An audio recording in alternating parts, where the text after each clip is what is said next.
Hi friends, നമ്മൾ LDC 2024 current affair സീരീസിലെ 5ാമത്തെ ക്ലാസ്സാണ് നോക്കുന്നത്. 2023 53ാമത് ഓടക്കുഴൽ അവാർഡ് ജേതാവ് P.N. ഗോപികൃഷ്ണനാണ്. കൃതി കവിത മാംസഭോജിയാണ്. അപ്പോൾ 2023 പ്രഖ്യാപിച്ചത് 53ാമത്തെ ഓടക്കുഴൽ അവാർഡാണ്. അപ്പോൾ അത് ലഭിച്ചത് P.N. ഗോപികൃഷ്ണനാണ്. അദ്ദേഹത്തിന് പുരസ്കാരം ലഭിച്ച കൃതി കവിത മാംസഭോജിയാണ്. ഇനി 2021 ഓടക്കുഴൽ പുരസ്കാര ജേതാവ് 52ാമത് ഓടക്കുഴൽ പുരസ്കാര ജേതാവ് അംബിക സുധൻ മങ്ങാടായിരുന്നു. ഇതിനു മുമ്പ് PSC ചോദിച്ചിട്ടുണ്ട്. കൃതി പ്രാണവായുവാണ്. 2022 ജേതാവ് അംബിക സുധൻ മങ്ങാടായിരുന്നു. കൃതി പ്രാണവായു. 2021 ഓടക്കുഴൽ പുരസ്കാരം നേടിയത് സാറ ജോസഫാണ്. സാറ ജോസഫിന് 2021 ഓടക്കുഴൽ പുരസ്കാരം നേടിക്കൊടുത്ത കൃതി ബുധിനി എന്ന കൃതിയായിരുന്നു. അപ്പോൾ 2023 53ാമത് ഓടക്കുഴൽ അവാർഡ് ജേതാവ് P.N. ഗോപികൃഷ്ണനാണ്. കൃതി ഓർത്തിരിക്കുക, കവിത മാംസഭോജിയാണ്. 2022 ജേതാവ് അംബികാസുധൻ മങ്ങാട്. കൃതിയുടെ പേര് പ്രാണവായു. 2021 ജേതാവ് സാറ ജോസഫായിരുന്നു. കൃതി ബുധിനി. ലോകത്ത് ഏറ്റവും വലിയ റോഡ് ശൃംഖലയുള്ള രണ്ടാമത്തെ രാജ്യം ഇപ്പോൾ ഇന്ത്യയാണ്. ലോകത്ത് ഏറ്റവും വലിയ റോഡ് ശൃംഖലയുള്ള രണ്ടാമത്തെ രാജ്യം ഇന്ത്യയാണ്. നിലവിൽ 1ാം സ്ഥാനം അമേരിക്കയാണ്. അപ്പോൾ 2ാം സ്ഥാനത്ത് നിന്ന് ചൈനയെ പിന്തള്ളി ഇപ്പോൾ 1ാം സ്ഥാനത്ത് ഇന്ത്യ എത്തിയിരിക്കുകയാണ്. ലോകത്ത് ഏറ്റവും വലിയ റോഡ് ശൃംഖലയുള്ള രണ്ടാമത്തെ രാജ്യം നിലവിൽ ഇന്ത്യയാണ്. 1ാം സ്ഥാനം അമേരിക്കയ്ക്കാണ്. 2024 സൂപ്പർ കപ്പ് ഫുട്ബോളിന് വേദിയായത് ഒഡീഷയിലാണ്. അപ്പോൾ ഒഡീഷയിലെ ഭുവനേശ്വർ കലിംഗ സ്റ്റേഡിയത്തിലാണ്. ഭുവനേശ്വറിലെ കലിംഗ സ്റ്റേഡിയത്തിൽ വെച്ചിട്ടാണ്. ഭുവനേശ്വറിലെ കലിംഗ സ്റ്റേഡിയത്തിൽ വെച്ചിട്ടാണ് 2024 സൂപ്പർ കപ്പ് ഫുട്ബോളിന് വേദിയായത്. അതുകൊണ്ട് തന്നെ കലിംഗ സൂപ്പർ കപ്പ് എന്നാണ് ഈ വർഷത്തെ സൂപ്പർ കപ്പ് അറിയപ്പെടുന്നത്. ഇനി T20യിൽ 100 വിക്കറ്റും 1000 റൺസും തികയ്ക്കുന്ന ആദ്യ ഇന്ത്യൻ വനിതാ താരമാണ് ദീപ്തി ശർമ്മ. T20യിൽ 100 വിക്കറ്റും 1000 റൺസും തികയ്ക്കുന്ന ആദ്യ ഇന്ത്യൻ വനിതാ താരമെന്ന ബഹുമതിയുള്ളത് ദീപ്തി ശർമ്മയ്ക്കാണ്. എന്നാൽ മൊത്തത്തിൽ ഈ ഒരു നേട്ടം നേടിയ വനിതാ താരം എന്ന് പറയുന്നത് എലിസ് പെറിയാണ്. ഓസ്ട്രേലിയയിൽ നിന്നുള്ള എലിസ് പെറിയാണ്. ആദ്യമായിട്ട് T20യിൽ 100 വിക്കറ്റും 1000 റൺസും തികയ്ക്കുന്ന താരമെന്ന് പറയുന്നത് എലിസ് പെറിയാണ്. ഓസ്ട്രേലിയയുടെ എലിസ് പെറി. അപ്പോൾ ലോകത്തെ ഏറ്റവും വലിയ റോഡ് ശൃംഖലയുള്ള രണ്ടാമത്തെ രാജ്യം ഇന്ത്യയാണ്. 1ാം സ്ഥാനം അമേരിക്കയാണ്. 2024 സൂപ്പർ കപ്പ് ഫുട്ബോളിന് വേദിയായത് ഒഡീഷയാണ്. ഒഡീഷയിലെ ഭുവനേശ്വറിലെ കലിംഗ സ്റ്റേഡിയത്തിലാണ് മത്സരം നടന്നത്. T20 ക്രിക്കറ്റിൽ 100 വിക്കറ്റും 1000 റൺസും തികയ്ക്കുന്ന ആദ്യത്തെ ഇന്ത്യൻ വനിതാ താരം ദീപ്തി ശർമ്മയാണ്. ആദ്യ വനിതാ താരമെന്നുള്ള ബഹുമതി എലിസ് പെറിക്കാണ്. ഓസ്ട്രേലിയൻ താരമായ എലിസ് പെറിക്കാണ്. സാമൂഹ്യനീതി വകുപ്പിന് കീഴിൽ കേരള സാമൂഹ്യ സുരക്ഷാ മിഷന്റെ നേതൃത്വത്തിൽ ആരംഭിക്കുന്ന ഡിമെൻഷ്യ സൗഹൃദ കേരളം പദ്ധതിയാണ് ഓർമ്മത്തോണി. അപ്പോൾ ഡിമെൻഷ്യ സൗഹൃദ കേരളം പദ്ധതിയാണ് ഓർമ്മത്തോണി എന്ന് പറയുന്നത്. സാമൂഹ്യനീതി വകുപ്പാണിത് നടപ്പിലാക്കുന്നത്. ഇന്ത്യയിൽ ആദ്യമായിട്ട് ക്യാമ്പസ് തുടങ്ങുന്ന ആദ്യ വിദേശ യൂണിവേഴ്സിറ്റി എന്ന് പറയുന്നത് ഡീക്കിൻ യൂണിവേഴ്സിറ്റിയാണ്. ഓസ്ട്രേലിയയിൽ നിന്നുള്ള യൂണിവേഴ്സിറ്റിയാണ് ഡീക്കിൻ യൂണിവേഴ്സിറ്റി. ഇന്ത്യയിൽ ആദ്യമായിട്ട് ക്യാമ്പസ് തുടങ്ങുന്ന ആദ്യ വിദേശ യൂണിവേഴ്സിറ്റി എന്ന് പറയുന്നത് ഡീക്കിൻ യൂണിവേഴ്സിറ്റിയാണ്, ഓസ്ട്രേലിയ. ഗുജറാത്തിലെ ഗിഫ്റ്റ് സിറ്റിയിലാണ് ഇത് ആരംഭിക്കുന്നത്. അപ്പോൾ സാമൂഹിക നീതി വകുപ്പിന് കീഴിൽ കേരള സാമൂഹ്യ സുരക്ഷാ മിഷന്റെ നേതൃത്വത്തിൽ ആരംഭിക്കുന്ന ഡിമെൻഷ്യ സൗഹൃദ കേരളം പദ്ധതിയുടെ പേരാണ് ഓർമ്മത്തോണി. ഇന്ത്യയിൽ ആദ്യമായിട്ട് ക്യാമ്പസ് തുടങ്ങുന്ന ആദ്യ വിദേശ യൂണിവേഴ്സിറ്റി ഡീക്കിൻ യൂണിവേഴ്സിറ്റിയാണ്, ഓസ്ട്രേലിയ. ഗുജറാത്തിലെ ഗിഫ്റ്റ് സിറ്റിയിലാണിത് ആരംഭിക്കുന്നത്. രാജ്യത്ത് ആദ്യമായി GST വകുപ്പ് പുനഃസംഘടിപ്പിക്കുന്ന സംസ്ഥാനം കേരളമാണ്. അപ്പോൾ കേരളമാണ് രാജ്യത്ത് ആദ്യമായിട്ട് GST വകുപ്പ് പുനഃസംഘടിപ്പിക്കുന്നത്. അതുപോലെ 2024 അന്തരിച്ച കൊട്ടാരക്കര ഭദ്ര ഏത് മേഖലയിൽ പ്രശസ്തയായിരുന്നു? അവർ കഥകളിയുമായിട്ട് ബന്ധപ്പെട്ട വ്യക്തിയാണ് കൊട്ടാരക്കര ഭദ്ര. 2024 അന്തരിച്ച കൊട്ടാരക്കര ഭദ്ര കഥകളിയുടെ മേഖലയിൽ പ്രശസ്തയായിരുന്നു. 2023 ഏഷ്യ കപ്പ് ഫുട്ബോളിന് വേദിയായത് ഖത്തറായിരുന്നു. 2023 ഏഷ്യൻ കപ്പ് ഫുട്ബോളിന് വേദിയായത് ഖത്തറായിരുന്നു. അപ്പോൾ രാജ്യത്ത് ആദ്യമായി GST വകുപ്പ് പുനഃസംഘടിപ്പിച്ച സംസ്ഥാനം കേരളമാണ്. 2024 അന്തരിച്ച കൊട്ടാരക്കര ഭദ്ര ഏത് മേഖലയിൽ പ്രശസ്തയായിരുന്നു? കഥകളിയുമായിട്ട് ബന്ധപ്പെട്ട ആളാണ്. 2023 ഏഷ്യൻ കപ്പ് ഫുട്ബോൾ വേദിയായത് ഖത്തറാണ്. ഇനി ഇന്ത്യയിലെ ഏറ്റവും നീളമേറിയ കടൽ പാലം മുംബൈ ട്രാൻസ് ഹാർബർ ലിങ്കാണ്, അല്ലെങ്കിൽ അടൽ സേതു എന്നും അറിയപ്പെടുന്നു. ഇന്ത്യയിലെ ഏറ്റവും നീളമേറിയ കടൽ പാലം മുംബൈ ട്രാൻസ് ഹാർബർ ലിങ്കാണ്, അടൽ സേതു.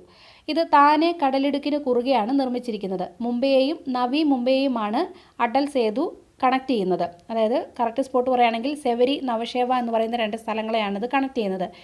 ഈ മുംബൈ ട്രാൻസ് ഹാർബർ ലിങ്ക് അല്ലെങ്കിൽ അടൽ സേതുവിൻ്റെ നീളം എന്ന് പറയുന്നത് 22 കിലോമീറ്ററാണ്. 22 കിലോമീറ്ററാണ് അടൽ സേതുവിൻ്റെ നീളം. ഇത് ഉദ്ഘാടനം ചെയ്തത് 2024 ജനുവരി 12 പ്രധാനമന്ത്രി നരേന്ദ്രമോദിയാണ് നിർവഹിച്ചത്. അപ്പോൾ ഇന്ത്യയിലെ ഏറ്റവും നീളമേറിയ കടൽപ്പാലം മുംബൈ ട്രാൻസ് ഹാർബർ ലിങ്കാണ്, അല്ലെങ്കിൽ അടൽ സേതു എന്നറിയപ്പെടുന്നു. താനെ കടലിടുക്കിന് കുറുകെയാണ് അടൽ സേതു നിർമ്മിച്ചിരിക്കുന്നത്. മുംബൈയെയും നവി മുംബൈയെയുമാണ് കണക്ട് ചെയ്യുന്നത്. സെവരി, നവശേവയാണ് ആ ഒരു സ്പോട്ടുകൾ. ഇതിൻ്റെ നീളം, അടൽ സേതുവിൻ്റെ നീളം 22 കിലോമീറ്ററാണ്. ഇത് ഉദ്ഘാടനം ചെയ്തത് 2024 ജനുവരി 12 പ്രധാനമന്ത്രി നരേന്ദ്രമോദിയാണ് ഉദ്ഘാടനം നിർവഹിച്ചത്. കുണ്ടറ വിളംബരത്തിൻ്റെ 215-ാം വാർഷികം ആഘോഷിച്ചത് 2024 ജനുവരി 11 കുണ്ടറ വിളംബരത്തിൻ്റെ 215-ാം വാർഷികം 2024 ജനുവരി 11 നമ്മൾ ആഘോഷിച്ചത്. അപ്പോൾ കുണ്ടറ വിളംബരം നടന്ന വർഷം കൂടി ഓർത്തിരിക്കുക. 1809 ജനുവരി 11 1809 ജനുവരി 11. കൊല്ലവർഷം 984 മകരം 1 അപ്പോൾ കുണ്ടറ വിളംബരത്തിൻ്റെ 215-ാം വാർഷികം 2024 ജനുവരി 11 ആചരിച്ചു. കുണ്ടറ വിളംബരം നടന്നത് 1809 ജനുവരി 11 കൊല്ലവർഷം 984 മകരമാസം 1-ാം തീയതിയാണ്. കേരള ശുചിത്വ മിഷൻ എക്സിക്യൂട്ടീവ് ഡയറക്ടറായിട്ട് 2024 നിയമിതനായ വ്യക്തിയാണ് UV ജോസ്. അപ്പോൾ കേരള ശുചിത്വ മിഷൻ്റെ എക്സിക്യൂട്ടീവ് ഡയറക്ടറായിട്ട് 2024 ചുമതലയേറ്റ വ്യക്തി UV ജോസ് ആണ്. കുണ്ടറ വിളംബരത്തിൻ്റെ 215-ാം വാർഷികം 2024 ജനുവരി 11 നമ്മൾ ആചരിച്ചു. കുണ്ടറ വിളംബരം നടന്നത് 1809 ജനുവരി 11 കൊല്ലവർഷം 984 മകരം 1. അതുകൂടി ഓർത്തിരിക്കുക. കേരള ശുചിത്വ മിഷൻ എക്സിക്യൂട്ടീവ് ഡയറക്ടറായിട്ട് 2024 നിയമിതനായ വ്യക്തിയാണ് UV ജോസ്. ഏഷ്യയിലെ ഏറ്റവും വലിയ സാഹിത്യോത്സവമായ കേരള ലിറ്ററേച്ചർ ഫെസ്റ്റിവലിന് വേദിയായത് കോഴിക്കോടാണ്. ഈ വർഷം നടന്നത് 7ാമത് എഡിഷനാണ് നടന്നത്. ഏഷ്യയിലെ ഏറ്റവും വലിയ സാഹിത്യോത്സവമാണ് കേരള ലിറ്ററേച്ചർ ഫെസ്റ്റിവൽ. അതിന് വേദിയായത് കേരളത്തിലെ കോഴിക്കോടാണ്. 7ാമത് എഡിഷൻ.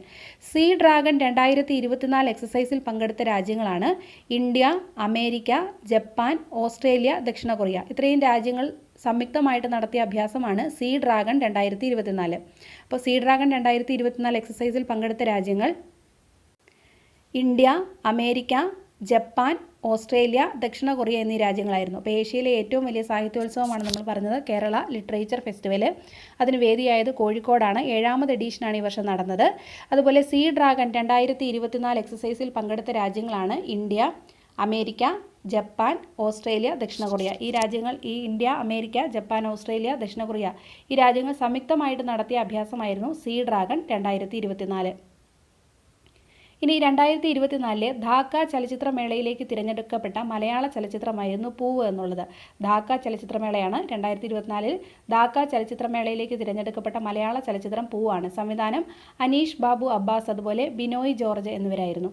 2024 ധാക്ക ചലച്ചിത്രമേളയിലേക്ക് തിരഞ്ഞെടുക്കപ്പെട്ട മലയാള ചലച്ചിത്രം പൂവ് ആയിരുന്നു. ദേശീയ യുവജന ദിനമായിട്ട് ആചരിക്കുന്നത് ജനുവരി 12. ദേശീയ യുവജന ദിനമായിട്ട് ആചരിക്കുന്നത് ജനുവരി 12. അപ്പോൾ ഈ വർഷത്തെ ദേശീയ യുവജന ദിനം ജനുവരി 12 വേദിയായത് മഹാരാഷ്ട്രയിലെ നാസിക്കാണ്. അപ്പോൾ ദേശീയ യുവജന ദിനം 2024 വേദിയായത് നാസിക്കാണ്, മഹാരാഷ്ട്രയിലെ നാസിക്ക്. ഈ വർഷത്തെ തീം എന്ന് പറയുന്നത് my Bharat Viksit Bharat at 2047 by the youth for the youth എന്നുള്ളതായിരുന്നു. ദേശീയ യുവജന ദിനമായിട്ട് ആചരിക്കുന്നത് ജനുവരി 12. ഈ വർഷത്തെ വേദി നാസിക്കായിരുന്നു, മഹാരാഷ്ട്രയിലെ നാസിക്കായിരുന്നു വേദി. 2024 തീം എന്ന് പറയുന്നത് my Bharat Viksit Bharat at 2047 by the youth for the youth എന്നുള്ളതായിരുന്നു. അപ്പോൾ 2024 ധാക്ക ചലച്ചിത്രമേളയിലേക്ക് തിരഞ്ഞെടുക്കപ്പെട്ട മലയാള ചലച്ചിത്രമാണ് പൂവ്. സംവിധാനം അനീഷ് ബാബു അബ്ബാസ്, അതുപോലെ ബിനോയ് ജോർജ്. ദേശീയ യുവജന ദിനമായിട്ട് ആചരിച്ചത് ജനുവരി 12. ഇത്തവണത്തെ വേദി നാസിക്കായിരുന്നു, Maharashtra. Theme my Bharat Viksit Bharat at 2047 by the youth for the youth. ഇനി സംഗീത പ്രതിഭകൾക്ക് കേരള സർക്കാർ നൽകുന്ന പരമോന്നത പുരസ്കാരമായ സ്വാതി സംഗീത പുരസ്കാരം 2021 ലഭിച്ചത്. ഏറ്റവും ലേറ്റസ്റ്റ് ആയിട്ടുള്ളത് 2021. അത് PR കുമാര കേരളവർമ്മയ്ക്കായിരുന്നു. അദ്ദേഹം കർണാടക സംഗീതത്തിലെ പ്രഗത്ഭനായ ഒരു വ്യക്തിയാണ് PR കുമാര കേരളവർമ്മ. അപ്പോൾ സംഗീത പ്രതിഭകൾക്ക് നമ്മുടെ കേരള സർക്കാർ നൽകുന്ന ഏറ്റവും ഉയർന്ന പുരസ്കാരമാണ് സ്വാതി സംഗീത പുരസ്കാരം. അത് ഏറ്റവും റീസെൻ്റ് ആയിട്ട് 2021 ലഭിച്ചത്, 21 ഇപ്പോൾ പ്രഖ്യാപിച്ചത് PR കുമാർ കേരളവർമ്മയ്ക്കാണ്. PR കുമാര കേരളവർമ്മ, കർണാടക കർണാടക സംഗീതജ്ഞനാണ്. ഇനി 2020 ജേതാവ്, ഇത് PYQ ആയിട്ട് ചോദിച്ചിട്ടുണ്ട്, K ഓമനക്കുട്ടിയായിരുന്നു. 2020 സ്വാതി സംഗീത പുരസ്കാര ജേതാവ് K ഓമനക്കുട്ടിയായിരുന്നു. ഇനി പുരുഷ ഫുട്ബോൾ നിയന്ത്രിച്ച ആദ്യ വനിതാ റഫറി എന്ന നേട്ടം സ്വന്തമാക്കിയത് യോഷിമി യമാറ്റിഷയാണ്. യോഷിമി യമാറ്റിഷ, ജപ്പാനിൽ നിന്നുള്ള ആളാണ് യോഷിമി യമാറ്റിഷ. ഇന്ത്യ ഓസ്ട്രേലിയ മത്സരമാണ് യോഷിമി യമാറ്റിഷ ഇത് അവർ നിയന്ത്രിച്ചത്. അപ്പോൾ മത്സരം ഇന്ത്യ ഓസ്ട്രേലിയയും തമ്മിലുള്ള മത്സരമാണ് നിയന്ത്രിച്ചത്. അപ്പോൾ പുരുഷ ഫുട്ബോൾ നിയന്ത്രിച്ച ആദ്യത്തെ വനിതാ റഫറിയാണ് യോഷിമി യമാറ്റിഷ. ജപ്പാനിൽ നിന്നുള്ള ആളാണ് യോഷിമി യമാറ്റിഷ. ഇന്ത്യ ഓസ്ട്രേലിയൻ മത്സരമാണ് നിയന്ത്രിച്ചത്. അപ്പോൾ സംഗീത പ്രതിഭകൾക്ക് കേരള സർക്കാർ നൽകുന്ന പരമോന്നത പുരസ്കാരമായ സ്വാതി സംഗീത പുരസ്കാരം 2021 ലഭിച്ചത് PR കുമാര കേരളവർമ്മയ്ക്കായിരുന്നു. കർണാടക സംഗീതവുമായിട്ട് ബന്ധപ്പെട്ട സംഗീതജ്ഞനാണ് അദ്ദേഹം. 2020 ജേതാവ് K ഓമനക്കുട്ടിയായിരുന്നു. പുരുഷ ഫുട്ബോൾ നിയന്ത്രിച്ച ആദ്യ വനിതാ റഫറി യോഷിമി യമാറ്റിഷയാണ്, ജപ്പാനിൽ നിന്നുള്ളത്. ഇന്ത്യ ഓസ്ട്രേലിയ മത്സരമാണ് യോഷിമി നിയന്ത്രിച്ചത്. അപ്പോൾ ഈ ഒരു ക്ലാസ്സിൽ ഇത്രയും കറണ്ട് അഫയേഴ്സാണ് നമ്മൾ ഡിസ്കസ് ചെയ്തത്. ബാക്കി കാര്യങ്ങളുമായിട്ട് നമുക്ക് അടുത്ത ക്ലാസ്സിൽ കാണാം. താങ്ക്